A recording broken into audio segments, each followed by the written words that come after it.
My name is Lieutenant Aldo Rain. And I need me 8 soldiers. We're gonna be dropped into France dressed as civilians. We're gonna be doing one thing only. Killing Nazis. Yes, sir!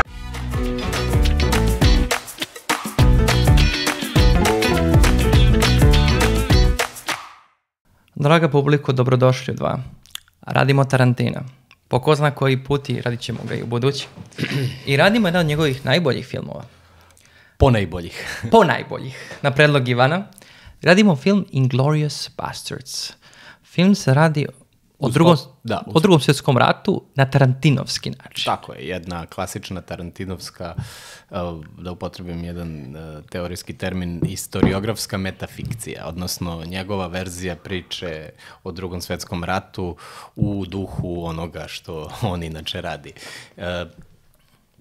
Uz Pulp Fiction meni, kažem, ponajbolji njegov film i jedan od omiljenih. Jedna samo trivija koju sam saznao sada, sam čitao malo o filmu. Oženio se Tarantino, ima 2 dece. Stvarno? Sa Jevrejkom nekom, pre koju godinu. Ja nisam imao pojma o tome. Oženio se Tarantino, čoveč. Neverovatno. Možda zato je otkazao snimanje novog filma. Ne znam to, ali kao nisam znao. Životu. Nisam znao, ima 2 dece Tarantino. Tako da čestitamo. Čestitke od 2. Pridružujem se, čestitke naravno. Od 2. Ako nas gleda. Big fans. Congratulations. Znaš šta, ja sam bio teo, malo sad upad, pa znači naša publika, mi to volimo. Teo sam bio ti predložim da ovaj film radimo review na engleskom. Misliš da probamo kao da probamo da this ga is targetujemo. English, very good English, my English good, job application for Hollywood. Ili ne. Bolje ne, ovaj put ćemo raditi vjerojatno na srpskom, ali ćemo probati jedan put da napravimo na engleskom, pa neka nas ne razumeju. Pa dobro što? Nije nam engleski toliko loš, ajde mi sad karikaturu. A dobro, mi radimo, da. Nije oblika. Ano, nego imao 2 British akcenta, kao ono, East London, baby, mate, give me the... Mislim, nije to ni bitno u krajnjoj liniji. Ja sam sad, dok je bilo ovo olimpijada, dok je bila, pa sad pratio sam neke podcaste, ja mislim da su to neki Finci ili tako nešto, neka dvojica. Dobro. Koji pričaju o košarci, gleda ih ceo sveta, u suštini engleski im je sa tvrdim akcentom, prosto nije, vidi se. Nešto da nisu native, kako veze ima, mislim, bitno. Istina, probat ćemo jedan put čisto da vidimo kakav je efekat.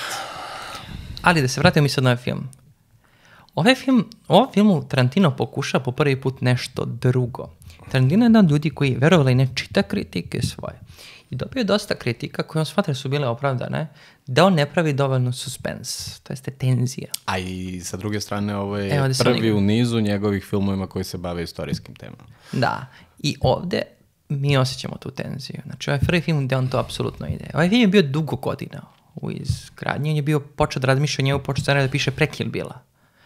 I glavna Jevrejka, glavni lik Jevrejke je bio zasnovan na glavnoj ulozi koja je iz Kill Billa, ali posle tu vrstu... Da igra Uma Thurman ili... Ne, tu vrstu lika je već iskoristio na Uma Thurman i onda je teo nešto drugačije da napravi, tako da je on menjao kasnije. Aha, ona je trebalo da bude neka osvetnica. Da, kao u suštini u Kill Billu, da, ali onda promenio to priču. Znači, ovaj film je dugo izgradnji i predstavlja po meni njegov ulazak u neki drugi deo njegove karijere. Da. Po meni sad je u svom prekretnica, definitivno. Da, sad je po meni u 3. delu svoje karijere. Posle ovog filma Once Upon a Time in Hollywood. Tako je. I ja bih se složio sa tim. Da, tu isto promenio dosta feel i teme kojima on govori. Ovaj drugi deo se pre svega zasniva na istorijskoj fikciji, to je Django, Inglourious Basterds i Hateful Eight. Da, ta 3 filma bukvalno su istorijski film, istorijske fikcije. On tu radi jednu veličanstvenu stvar koju bi voleo da mnogi drugi režiseri rade. Ti kao filmadžija, ti jesi propagandista. To jeste, ti si propagandista, to je ne u lošem smislu, svojih nekih ideja. Tako. Ili ideja ljudi od kojih si ti učio. I ti nikad ne možeš... Iznosiš stav i svoju verziju priče. Da. I ti u suštini... I Tarantino to dovodi praktično do maksimuma. Da. Ogoljava u postmodernom smislu u kom on generalno ogoljava postupak. Svaki film ikada ima neki cilj koji želi da preduzme.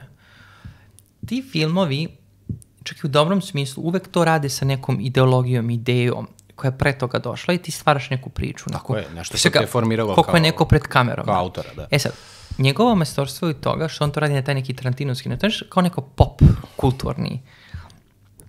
I ubacuje tu neku komediju, tu neku energiju, ali po meni u ovom filmu najviše treba pričati, ne zbog tog momenta što on ubije Hitlera u filmu, što je svilja kao... U 43. godini. Da, nego u 44. ja mislim da je posle invazije na Normandiju, kako zove, mislim da najbitnije su dve osnovne scene ovog filma, gde on pokazuje svoje majstorstvo. To je prva scena sa farmerom i druga scena u taverni. Kafani, to bi rekli. Gde on u suštini u tih nekih 20 strana teksta i to nekih 10-15 minuta stvara neverovatnu tenziju, Ivane. Mi u prvoj sceni koja se otvara, znači mi možemo primati o neverovatno opening scene, gde on seče drva, neki mundane posao i tu se menja se to neko stanje quo, dolaze ti Nemci i tu se pokreće ta neka priča i tenzija neprestano raste do bežanja devojke. I tu moram pomenuti sad digresija od digresije, moramo pomenuti kakav je Tarantino caster, znači casting, kako on bira glumce. Možda i najbolji na svetu koji je ikad bio. On je u stanju da izvadi glumce iz potpuno nekog obscure momenta, nevažne glumce u svetskom kinematografiji, da nađe prepoznat talenat. Do apsolutnih hollywoodskih zvezda, to je Christoph Waltz, da kažem par excellence. On nije postojao pre ovoga u tom nekom svetskom. I on je bukvalno... On je glumio bukvalno u nekim austrijskim filmovima druge klase. B kategorije, da. Zašto je to bitno? On je toliko dobar glumac da je morao, kad su bile pripreme scene, znači probe, mu je rekao da daje samo, Tarantino, da daje samo 50% svoje energije. I onda kad je bila pravo snimanje, svi su bili bukvalno bez teksta. Kad je on sa 100% počeo. To je jako bitno, jer je on noseći lik ovog filma. On je ona osoba koja daje tu tenziju. Hans Landa. Da. I možda je jedna od tih osoba s kojima je možda najneprijatnije biti. Njega bi stavio tu ulogu i stavio bi ulogu, na primjer, koja je isto vrlo neprijatna. Ti ono prostoriji, ovo mi je film iz Better Call Saul. Da. Onog kad dolazi onaj 4. sezoni. Da, to su u stvari ti likovi koji su vrlo, da kažem, vrlo su pametni, inteligentni, perfidni, ljubazni onako u govoru, ali u čijem društvu osjećaš neizvesnu dozu, nego ogromnu dozu neprijatnosti, baš koja izvire iz toga što ti vidiš da iza te fasade koja... leži zver, ko će te udaviti u momentu. Da, upravo tako, da. Jako je bitno, Ivane, šta je tenzija? Hitchcock je najbolje pokazuje. Uzgled, da vam samo se požalim. Ivan je odbio da gledamo Hitchcocka. Nisam odbio da gledamo Hitchcocka. Rekao sam do duše da mi Hitchcock nije jedan od režisera koji dobro, ja se izvinjam. Leže na duši skroz, ali definitivno nemam ništa protiv da radimo nekog Hitchcocka, samo eto ovog puta je bila ta situacija. Bila je situacija da su mi neki drugi filmovi bili I šta kaže Hitchcock da je tenzija? Ali to ne znači, izvini, da u budućnosti nećemo raditi Hitchcock. Dobro, ja sam morao pred kamerom da ne bude. Šta kaže Hitchcock? On je majstor tenzije, to se moramo bojice složiti. Da se šta je tenzija? Ovako, nalazi se bomba ispod ovog stola. Ja i to Ivan ne znamo i na momentu će eksplodirati. To nije tenzija. Šta je tenzija? Bomba je tu, ja i ti ne znamo, ali publika zna. To je tenzija. To je suspens. Da, to je suspens. To je jako bitno, se razumemo. I šta da postoji podton. Podton je dao nacistički lovac na Jevreje, koji je došao kod čoveka za kog se prepostavlja da čuva Jevreje. I mi možemo prepostaviti da je to istina. Moment kad on grabi ruku one njegove sestre, ćerke, nije ni bitno. Pravi neprijatnost, to je implikacija nečega. Šta će o njima raditi? Tako je, on dolazi tu krajnje miroljubivo na neki način. Odnosno, dolazi sa namerom... Informativni razgovor. Na informativni, da popriča sa njim. Da. Ali jasno je nama, kao gledalcima, zašto je to došao. Farmeru možda nije u potpunosti, ali i on negde osjeća da će se to loše završiti. Znaš, moment je kad mi saznajemo da su dole Jevreji. I mi ne znamo da li on to zna, ali on pretpostavlja to. I količina tenzije do koje mi dolazimo je neverovatna. Neverovatna. To su neki nivoji. Ja bih čak rekao u drugoj sceni taverne, gde oni pričaju. Ali ja bih čak rekao da Farmer posle nekog vremena u razgovoru sa Hansom Lambdom zna da će on otkriti da su oni dovoljni. Slažem se sa tobom. Ja se slažem. On zna da se samo igra. Možda je to i najveće te psiho momenta, da to zna, samo se igra s tobom. Da, njemu je zapravo od početka jasno zašto je on došao, ali nije siguran koliko je on u stvari dobar u svom poslu, da se tako izrazim, da li će uspeti da provali. Ali negde na polovini tog razgovora ja sam prilično siguran da Farmer zna da će biti provaljen. Da, i strah počinje da radi. I postaje onda jako teška ta veštačka kultura koju pokazuje prema njoj. Postaje opora. Postaje neverovatna. Uzgred. Da, on svestan, postaje već svestan da je to gluma, da treba da se samo ta i zato igra mu je i teško. Odigra, ta drama odigra do kraja i njemu je teško, on samo hoće to što pre završi. Da, neverovatno je. Sa scena kao scena je jedna od najboljih scena koje sam ja odgledao ikada. Da se razumemo, znači scena je neverovatna. Druga scena u taverni, koja isto tako je majstorstvo tenzije. A ja ću dodati i treću scenu koja je možda možeš, negde mainstream, moram dati jednu smiješnu scenu, sad sam se setio pa ne počnem se smijem. To je kad ovi govore italijanski. Kaže buongiorno. Ili ono, cepanje. Arrivederci. Cepanje. Ali, količina koliko Tarantino je duboko u toj filmskoj trivi, on pokušava da kaže da će bioskop spasiti svet. Otprilike, da. Da, bukvalno su nacisti ubijeni u bioskopu. Ali svaki razgovor... Autorefleksivno veličanje kinematografije je isto deo Tarantinovog repertoara. Taj čovjek koji dolazi kao ubačeni agent da se sa tim banditima, Inglourious Basterds... Njegove poetike, da. Da je u suštini čovjek filmski kritičar. Dobro. I mi mnogo vidimo kroz njegov dijalog i tako dalje. On pokušava i sporo i uspeva se izvuče na to da njegov akcenat nije čudan. Ili iz nekog filma. Iz 20-ih Nemačkoj. Samo se u suštini izdaje za ovo. I ti momenti tenzije i razgovora. Zbilja neverovatno. Bukvalno nisam gledao ovaj film. Ovo je prvi put. Stvarno, nisi gledao preporuku? Nisam. To je preporuku. Bukvalno ono kao nisam znao će mi se voliko svidjeti film. Iz svake te faze, da kažem, rada Tarantinovog može da se izdvoji kao jedan, da kažem, top film, vrhunski film. Dakle, iz te prve faze ja bih rekao da je to Pulp Fiction. Slažem se. Iz te druge faze je to definitivno Inglourious Basterds. Nije ti Hateful Eight? Nije. Znači, Inglourious Basterds mi je bolji i od Hateful Eight i od Django Unchained.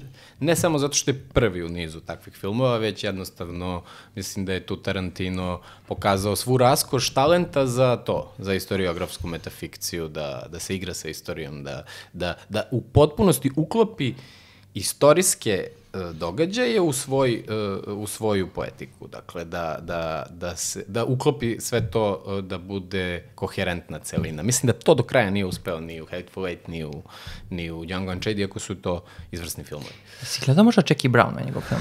Ja sam gledao sam Jackie Brown. Jackie Brown je odličan isto film. Neki bi čak rekli da je bolji, da je možda to najbolji film u toj prvoj, da kažem, fazi. Stvarno? Bolji Reservoir Dogsa?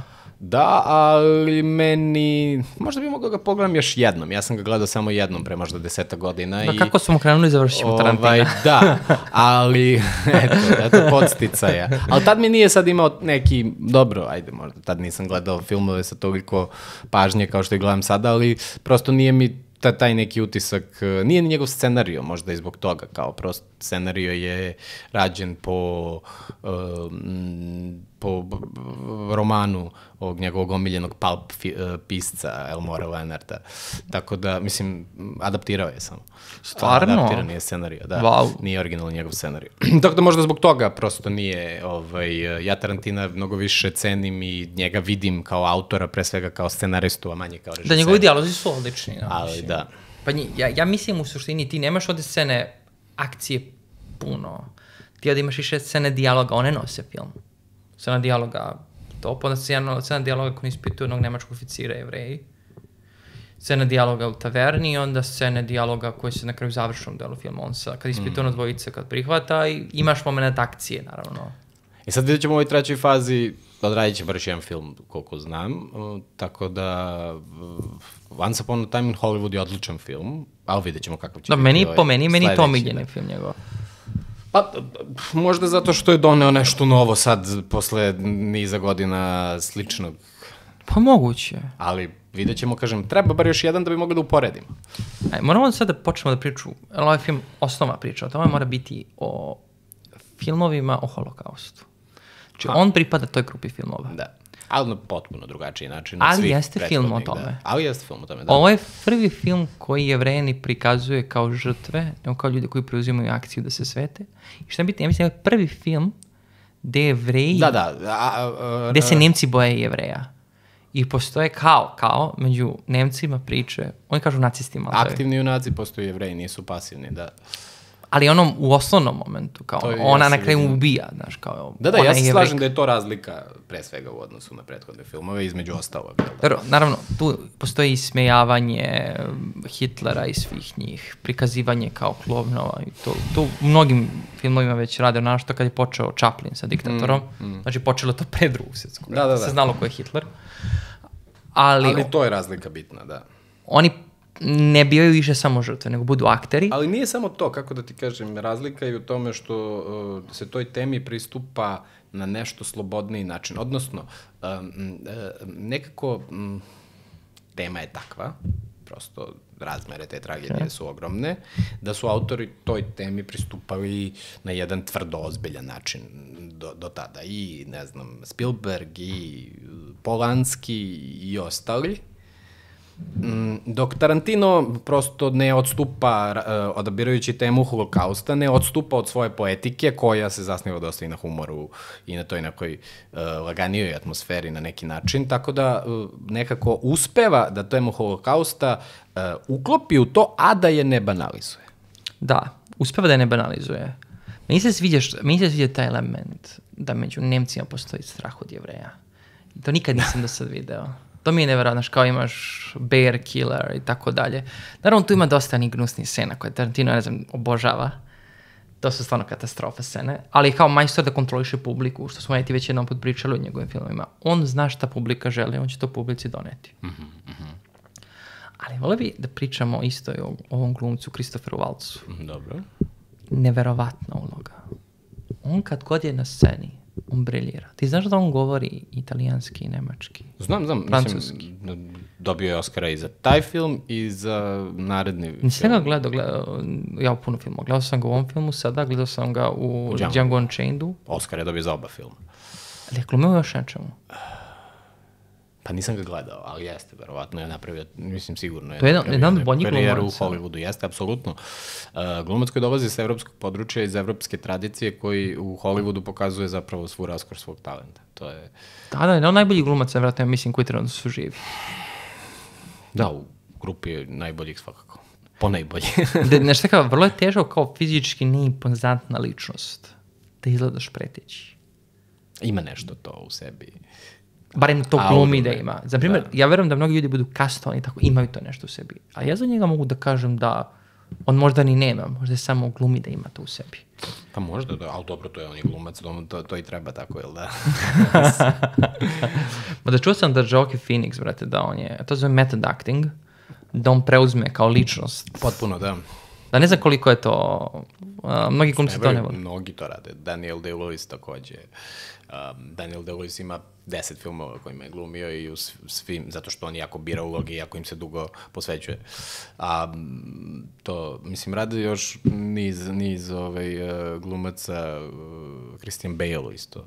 Mislim, to su, method acting je tip glume koji ne moraju svi da koriste. Znači, to je jedan od tipova glume, ali nekako oni glumci koji se na taj način posvećuju ulozi ispadnu uglavnom odlični u mislim da je to počelo sa Marlon Brandom. Tim svojim rolama. Pa moguće, da. U osnovi sve funkcije. Ja sam pričam o trećoj sceni. Ajde, da čujem koja je ta treća scena. Pa ona na kraju kad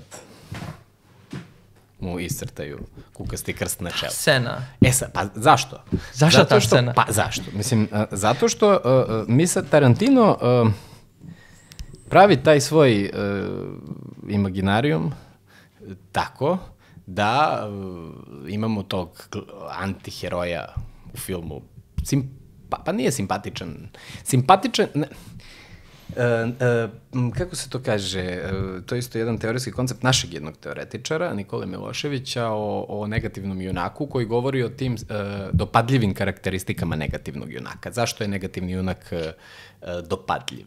Zato što ima izraženu ogromnu visoku inteligenciju, zato što manipuliše ljudima, manipuliše i gledaocima, tom svojom zapanjujućom umešnošću osvaja gledaoce. Dobro. I na neki način do samog kraja negde ostaje negativan, ali tako da je sposoban da se prilagođava. To vidimo kod Hansa Lande. Dakle, on je jedan od najstrašnijih nacističkih lovaca na glave, ali na kraju on prelazi na stranu, koristi priliku i pravi neku vrstu dogovora sa suprotnom stranom, sa saveznicima. I sad šta se tu dešava? Tarantino je imao tog negativnog junaka, dopadljivog negativnog junaka prema gledaocima, iz vizure gledalaca, kojeg on je morao te njegove, da kažem, reperkusije ličnosti da dovede do kraja, tako što mu je dao priliku da se snađe, da se izvuče. Jer nekako bi bilo po meni nelogično u kontekstu priče, nekoherentno da je on ubijen na kraju. Jer prosto dominira celim filmom taj junak nad svim ostalim i logično je negde na kraju da će on naći način da se izvuče. Ali, on mora na neki način da ga kasni. Torka, tako kažeš, razumem te. I onda se ispostavlja taj moment u kojem on se izvlači, garantuju mu slobodu, sve što želi, ali na kraju mu iscrtaju taj kukasti krst koji će ga pratiti ceo život. Jeste, u pravu si. Tu uspeva nešto što mnogi promašuju. Tu se pokaže umeće. Pravo si. On je mogao da se izvuče iz ovo. Znaš šta je još jako bitno na tu temu? Da se nastavim. Tu on prvi put, do sad je on uvek bio onaj koji nameće ritam. Nameće scenu. Tako je. Znači on nameće razgovori, prvi, drugi put i sa devojkom tamo u baru. I on nameće to da on bude. Znači njemu nisu prišli, on je prišao. Znači on nije zarobljen od strane njih pa on prihvaća. Ne, uvek on nameće.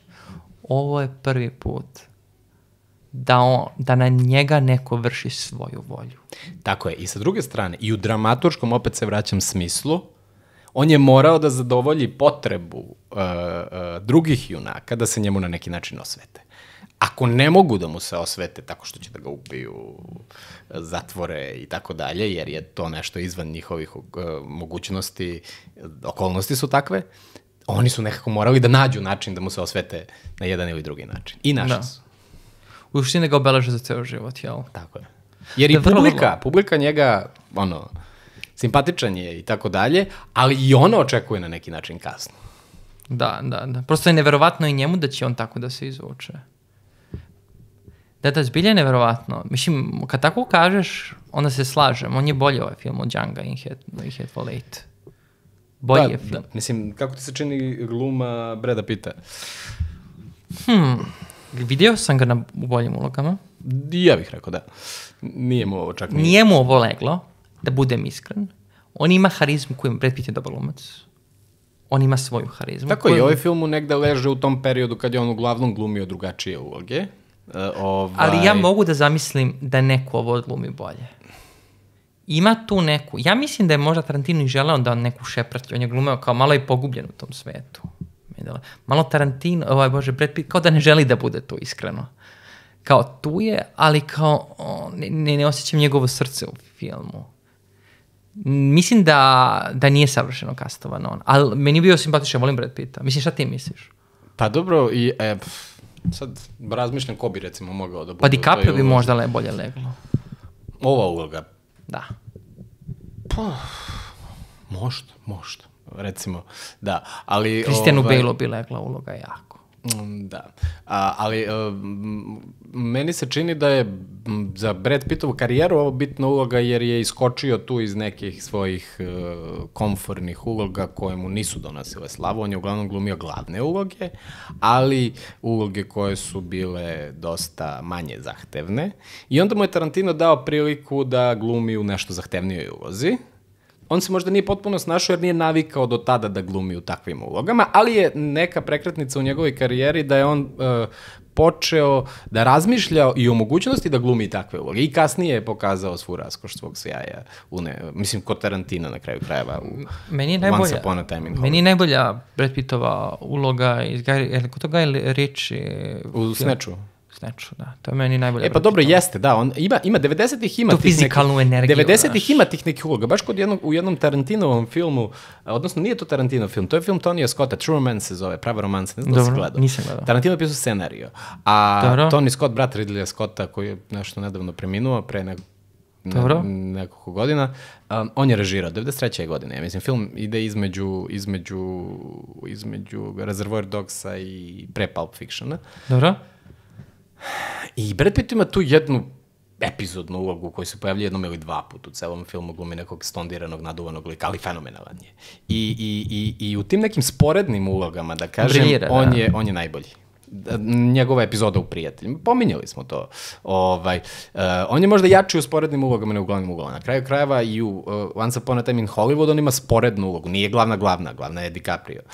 Ovde isto ima neku sporednu ulogu, glavna je Christoph Waltz. Znači, u tim nekim sporednim ulogama, ali opet, koje nisu baš epizode, nego da dobije malo više prostora da se iskaže, tu je najbolje.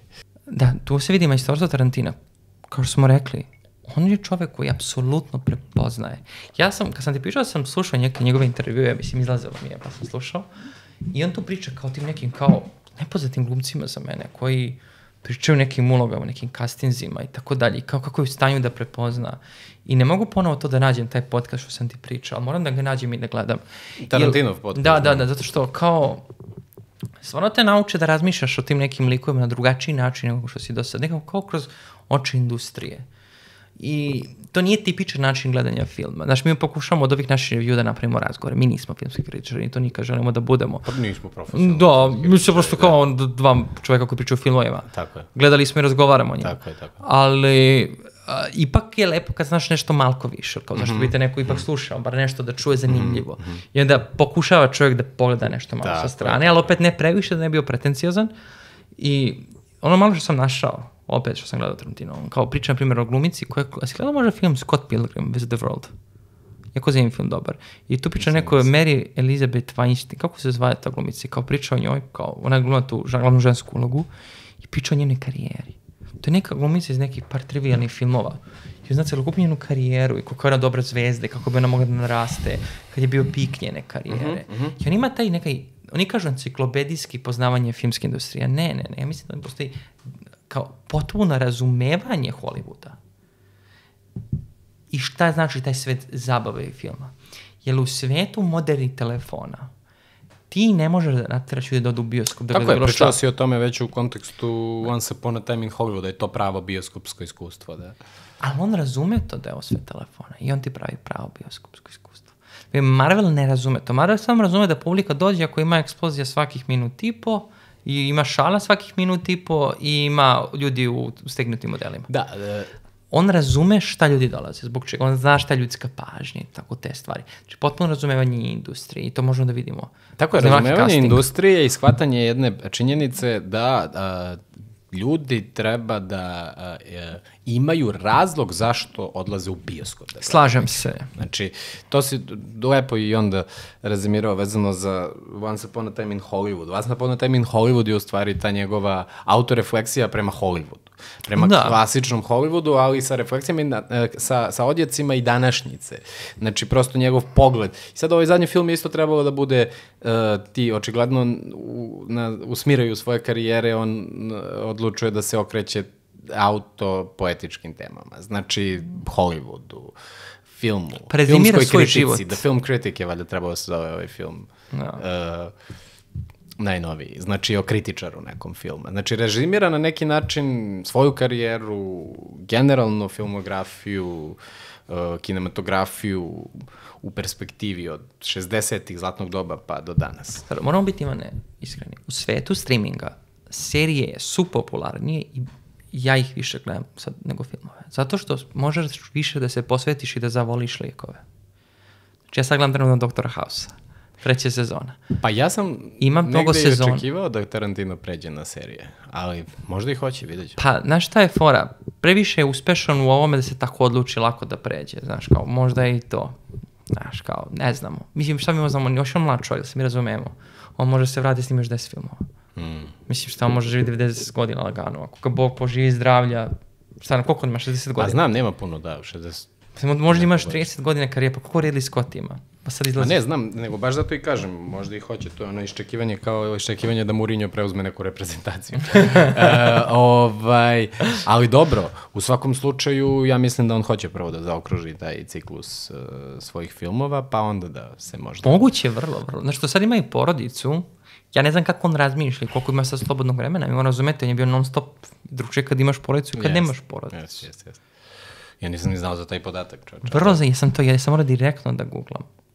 U Tel Avivu se upoznao nekom brodu. To što si rekao na tragu ovoga, dakle, o tome da je lepo znati nešto iza. Ja sam, na primjer, čitao one knjizi njegovi što je prevedena kod nas. Pročitao si, da? Nisam celu, ali sam čitao neke delove i on tu kreće, na primjer, od tog bukvalno svog iskustva, kako je on ušao u svet kinematografije. Pa sad u prvom poglavlju, celo prvo poglavlje posvećuje nekim filmovima iz 70-ih. Ono filmovima Black Exploitation, znači crnačkim filmovima B kategorije, C kategorije fazon iz 70-ih godina, ono kad je on bio klinac. I kako ga je to formiralo u stvari, jer to su filmovi prepuni akcije, prepuni nasilja, da. I kako je to u stvari njemu ostavilo taj prvi utisak i on se na neki način formirao, jel da, u skladu sa tom poetikom, pa i njegova estetika slična, ali tu je onda niz stvari koje on kasnije gledao, koje su mu obogatile to njegovo iskustvo filmsko. I onda on sve to pokušava na neki način da sintetiše. On je pre svega pasionirani gledalac filmova. I onda iz svog filmskog iskustva, znači zato je on postmodern režiser par excellence. Znači, jako malo on tu ubacuje životnog iskustva. I kad se bavi holokaustom, on ga formira kroz filmsko iskustvo. On se refleksivno okreće prema tim prema prethodnicima, velikim i malim, koji su radili tu tematiku. Znaš šta je jedna istina? Sad moramo. To je rekao on i to je baš uporno rekao, rekli su još drugi režiseri, naravno. Film nije digitalni film. Film 35 mm je 35 mm film na projektor. Ja mislim da on planira da završi svoju karijeru, jer to više niko ne snima. U suštini, on i još par drugih režisera su jedini odgovorni zašto se 35 mm Kodak još uvijek proizvodi. Oni bi to fabriku odavno ugasili. Ja mislim da su čak trebali da ugase tu fabriku da nije Hateful Eight radio. Taj film bukvalno izvukao firmu. I ti mi dolazimo u svet tog digitalnog. Digitalan je već projekat. Projektor, mi nikad ne možemo vidjeti kako to izgleda. Jedino možda u Jugoslavskoj kinoteci ima. Da li oni ošte puštaju na rilove? Sumnjam. I taj svet filma onda dolazi kao Vizantija. Zašto toliko volimo Rim i Vizantiju da istražujemo? Pa ima početak i kraj. Znači, ne traje još uvek. Ima početak i kraj. Možemo da rezimiramo. I vrlo je čudno da li šta je bioskop, šta je ovo, da li umire, da li će rasti, kolika je ta industrija. Da li će ovih 100 i nešto godina, mi ne možemo prepostaviti, biti možda, ne možda bukvalan kraj, to će se nastaviti, kao što neke tradicije budu nastavljene, ali da li to da je 24 slike u sekundi, znaš? Zašto 24 u sekundi? Zašto ne 120? Moderna kamera može 120. Zašto 24? Kad pogledamo da se trendovi stalno vraćaju, možda će se i to vratiti u jednom trenutku. Moguće. U nekom novom mi ne možemo da znamo. U novom ruhu, naravno. Ali ja mislim da kao mi ipak možemo posle ovih 100 godina i našto kroz karijeru, ja mislim da on više gleda na sve tako, na tu industriju, našto Hollywood, kao neku celinu, kao neki skup, pa rezimira kao. Once upon a time in Hollywood, ja mislim da pokušava da pokaže tu energiju kada je to bilo u piku, kada je to bilo u toj sredini, 50, 60, 70. Tu energiju, tu dinamičnu, industrija raste, industrija se menja, industrija ima evoluciju, znaš, kao. Pa da, mislim da je zato i odabrao te teme na kraju svoje karijere, negde i možda pod uticajem te rezigriranosti zbog drugačijeg načina produkcije danas, snimanja danas. Se ja i ti razumemo, ja ne smatram, ako je film nije znači, ako film mora da dođe u bioskop i mora da zaradi pare. Film koji ne mora u bioskop, da si dobio projekat. To je tvoj lični projekat. To si ti dobio, to država dodeljuje, to nije bitno. Dobro, ali on se toga vrlo drži, znači te pažnje prema gledalcima, bez obzira kakav film radi. Film zato što ide pre publiku i zato što je u stanju da zaradi novac. Ja se slažem, apsolutno. Znaš koliko u Srbiji, brate, nisam mi znao, toliko filmova. Mainstream film. Nije, u Bugarskoj, u Rumuniji, to sve te države, mi odvajamo ogromne pare iz budžeta, to su sve low budžet filmovi, ali opet to se snima, Ivane. Ti imaš neki opšti broj filmova koji niko nikad gledao nije. I koji nikad nisi bilo, kako ti možeš da se smatraš tim i ti to praviš, a ti to kao ipak napraviš, možeš napraviš proizvod koji će, kao, postoji razlog zašto ti gledamo filmove Aleksandra Šaše Petrovića, od Kusturice, Dobro, da, ali... Što su oni uspeli da razumiju publiku. Filmovi se snimaju iz različitih razloga, to si ti svestan, znači... Pa dobro. Kad kažeš projekti filmovi, znači dobit ćeš pare na osnovu nekakve ideje, taj neko će ti dati pare zato što možda ima neku drugi interes u svemu tome, a koji nije materijalni, ali kad govorimo o hollywoodskim filmovima, govorimo naravno o filmovima koji treba da budu uspešni na blagajnama. Ali eto da, hteo sam da kažem, možda Tarantino na taj način pokušava da zaokruži svoju karijeru tim osvrtom na Hollywood, da kaže nešto zaokruženo o svemu tome i to je negde prirodan kraj te karijere. Znači, ako uzmemo obzir da je ta prvo razdoblje u njegovom stvaralaštvu bilo prosto pop kulturno igranje sa današnjicom. Drugo razdoblje logično ide u prošlost, nešto stariji pa promišlja prošlost, a treće nužno je to se nameće kao okretanje sebi. Znači kad si star promišljaš sopstveni život, ili tako, a njegov život je film. Slažem se. Svakako, još bi nešto rekao što rekao, tada mi prilika, pričamo o Tarantinu, jako zanimljivo filmovima, ali to je toliko zanimljiva ličnost, kao pojava. Je on sam zvezda, da možemo pričamo o njemu. On je rekao vrlo zanimljivu stvar. Prosto šansa mi sad da ispričam to. Ajde, kaži. Ne postoje zvezde. Problem je što je Kapetan Amerika zvezda. Nije taj glumac. Ti si išao da gledaš film ili u njemu Johnny Depp. Ja i ti volimo, ne znam, nekog glumca da gledamo. Volimo Brad Pitt. Brad Pitt je još uvijek zvezda. Ali kao, ti uzmeš i praviš film. I onda taj film, zato što ima te zvezde, može biti u bilo čemu. Jasno. Važno su ti glumci tu. Da. I zato mi u prošlosti imamo tu apsolutnu raznovrsnost. Jer ti kao imaš tog čoveka koji prihvatio tu ulogu i zbog njega je film u bioskopu. Ima publiku. To slobođa režisera da eksperimentiš. Ti ovo kad znaš da ovo skuplja, ti faktički glumac je nebitan. Lik privlači. Tu zaljubljenost u lika. I ti nastavci. Interesantno, da. I zato postoje toliki nastavci. Zato će biti Venom 3. Znači, bit će Venom 3. Ja volim Venom. Apsolutno glup sam. Zašto bude u filmu Ninja Kornjačama? Zašto pričaju iste filmove? Zašto je 100 puta Batman? Jer nisu bitni glumci. Glumci pokušavaju možda da se neko seti njihovog imena. Heroj je Batman. Znači, a kako to Tarantino izgovara? Sa kritički ili afirmativno? Kritički, a interesantno. Meni se čini da je to onda, da, naravno, ja sam jako svestan da je to jedan komercijalni ključ u kojem ima malo prostora za autorstvo, za sve ostalo, da. Ali opet na neki način meni se čini da je ta promena paradigme o kojoj ti govoriš. Znači da nismo ranije išli da gledamo neki film zato što njemu glumi Brad Pitt. A sad idemo... Merlin Dietrich, Ingmar Bergman. Apsolutno, da, kogod. A danas idemo u bioskop da gledamo neki film u kom se pojavljuje neki lik koji volimo. Zar to nije okretanje paradigme sa glumaca na autore koji su kreirali taj lik? A Tarantino nije glumac. Mislim, jeste, ali primarno je autor. Problem je što su ti likovi svi nastali u zadnjih preko 50 godina do 100. To je problem. Nijedan od tih likova, ti nemaš nijedan nov lik u fikciji, znači u fikciji kao velikom žanru, filma, posle Harry Pottera. Odeš sad u Lagunu, hoćemo imati Ivane. Šta ćeš da vidiš? Gospodare prstenova, 50 godina. Harry Potter, 20 plus godina. Šta ćeš da vidiš još, Ivane? Game of Thrones, 20 plus godina. Šta ima? Nema. Da, samo se rabe stare. A da, to je, mislim, ja znam odgovor u stvari, iako sam ti postavio pitanje. A odgovor je u stvari komodifikacija svega toga. Znači, to je usisavanje nekih, to nisu više kreacije umetničke, to su sad postali gadgeti, maltene. Kao što je George Lucas brendovi, prosto. Znači, nešto što je tržišno isplativo. George Lucas je prodao Disneyu Star Wars za $5 milijardi. Disney je to već vratio. Sve ostalo. I Disney sad tu ni luk jeo, ni luk mirisao, samo je kupio. Sad neka će da promaši, neka će da uspio. Tako je. Zara je bitno sada ko će da bude ovo ono. Jasno, to je to. Podvučeš liniju.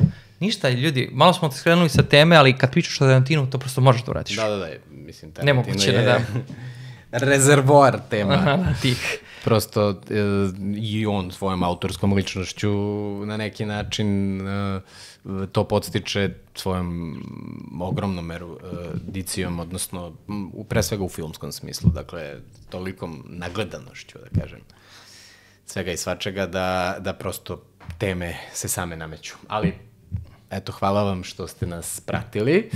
Nadam se da vam je bio zanimljiv ovaj naš video, ova naša emisija, u stvari, epizoda. Ako jeste, nastavite da nas pratite, zapratite nas i na društvenim mrežama, Patreonu, YouTubeu, pa se gledamo sledeći put. Ćao ljudi!